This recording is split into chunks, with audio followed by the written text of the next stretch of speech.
On its way, millions of people are stocking up on groceries and much needed supplies. But experts say that prep goes well beyond the store run.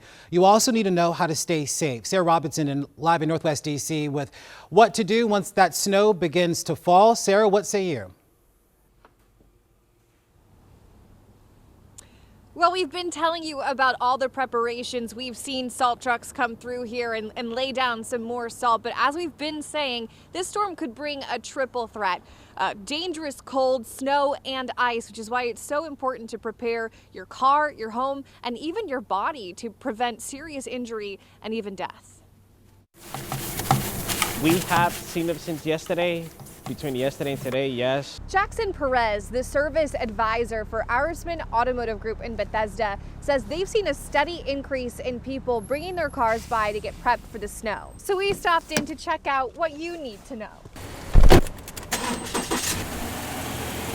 All season tires are good. Perez says avoid driving if you can, but if you must be on the roads, check your tire tread. For snow, he says tires should have at least 5/30 seconds of an inch of tread. See 932 seconds. So this one is also really good. He also recommends checking your car battery, especially in extreme cold. If the car is struggling to start up, like if you feel like it's more than 2 seconds or 3 seconds, then you should be looking at a battery. If you're staying home and shoveling, experts say snow safety is just as important. It can really put a big strain on your heart. And as you pointed out, we can see that can actually lead to circulatory problems in the heart and in the blood vessels that support the heart. And that's what leads to a heart attack. A 2025 Mayo Clinic study found just 10 minutes of shoveling can push your heart to 97% of its maximum capacity. It's really important to know what your, baseline level of exertion or workout is, because if you're a person who's not used to doing regular exercise, shoveling is exercise. Dr. Bruce Kazmarek says slowing down and taking breaks is key, and watching your footing is just as important. We also worry about injuries from falls. People can slip on the ice, especially if there's some snow covering an area that's otherwise slippery or icy. While some are prepping their cars and their homes for safety and warmth, the city is keeping a careful eye on those who are most vulnerable, the people who don't have a place to call home. So we have a number of low barrier shelters and additional hypothermia sites. D.C. Department of Human Services Director Rachel Pierre says the district has increased shelter capacity from 1,300 to 1,700 beds and can take more in if needed.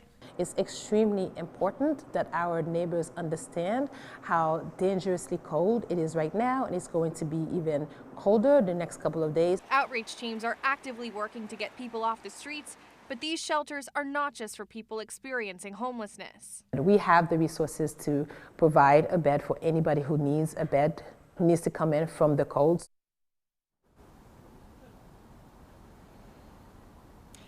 I know that's a lot to take in. I do have one final safety tip tonight. If you have a gas-powered furnace, fireplace, or generator, please know that it does produce carbon monoxide, which is an odorless gas. It is also deadly, so make sure everything is properly ventilated. Reporting live in D.C. tonight, I'm Sarah Robinson. Back to you. All right, Sarah Robinson, a lot of great advice there, and we are certainly ready for what the snow will bring. We appreciate the update. Thank you so much.